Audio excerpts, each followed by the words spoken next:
All right, this is something that I'm really struggling with. We kind of feel like, geez, it got late early this year. They're 1-3. We've seen what they are. They're not going anywhere. I'm sorry, 1-4. They're not going anywhere. But then last night, I'm watching the Giants, who are in a very similar spot with the Browns, both this year and over the last decade, of not being very good. They drafted a rookie quarterback and a rookie running back and went out last night and put it on the defending Super Bowl champions. If somehow the Browns find a way to beat the Steelers, they're 2-3 in a division, guys, that no one is running away with. And they would be coming off a win at the team that is in first place. Would they still have hope if they can somehow find a way to win Sunday? The hope? Go ahead. Sure. Statistically, yeah. You look at the division. If you beat the Steelers, you 1-0 on the Steelers. The Ravens, Lamar Jackson is out for a sustained period of time. Joe Burrow's out for a sustained period of time.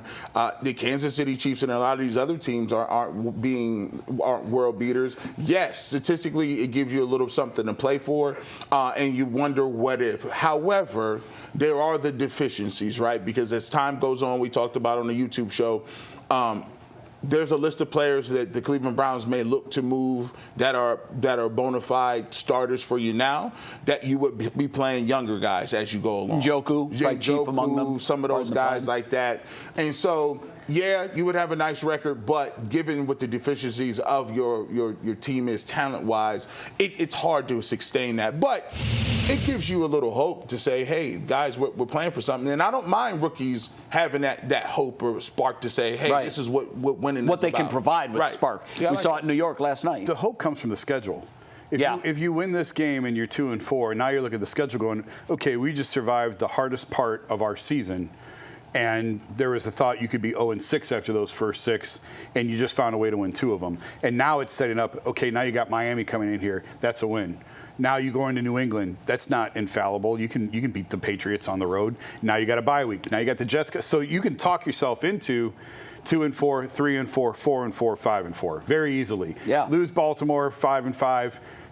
Win at LA 6-5, so you can find a way now just off that one win in Pittsburgh. Schedule gymnastics, I call it. Yeah. Right. Now, yeah. Is it going to play out that way? Probably not, because I think G's right, and we talked about on the YouTube show with Zach.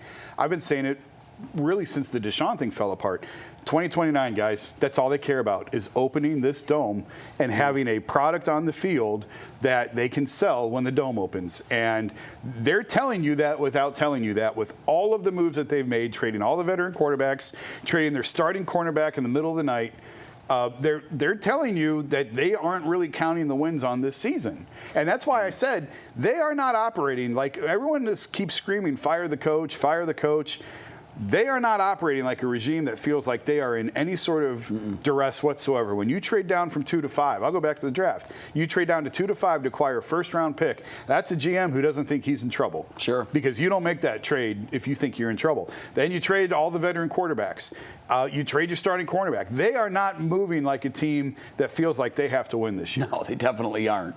And by the way, in 2029, I'll be collecting a Social Security check. Yeah. So by that point, hey, Jay, I'm looking at Jay. I'm not interested for that. Yeah. I'm out of years, bro. And by the way, I'm not saying it's going to be 2-win seasons for the next 4 years. That's not what I'm saying. Yeah. But I'm saying they want a product that is ready to go, that is a playoff contender, that is an AFC contender when they move into that dome. So that means 2025 is not the priority. Yeah.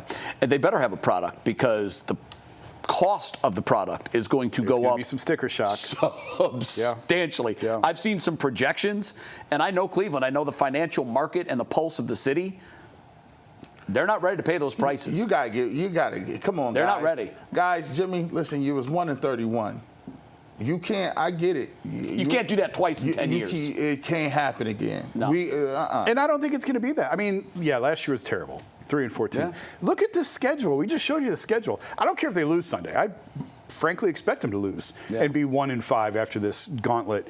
There's a lot of winnable games coming up. The Dolphins, the Patriots, the Jets. All 4 of those are. The Raiders. In fact, when you flip the next page. Yeah. Like the Ravens, the if Titans, Lamar the isn't Bears. back, the Raiders, the Niners are dinged, the Titans have one the win. Bears. This is, I will say, I'm going to say it. We're winning 9 in a row.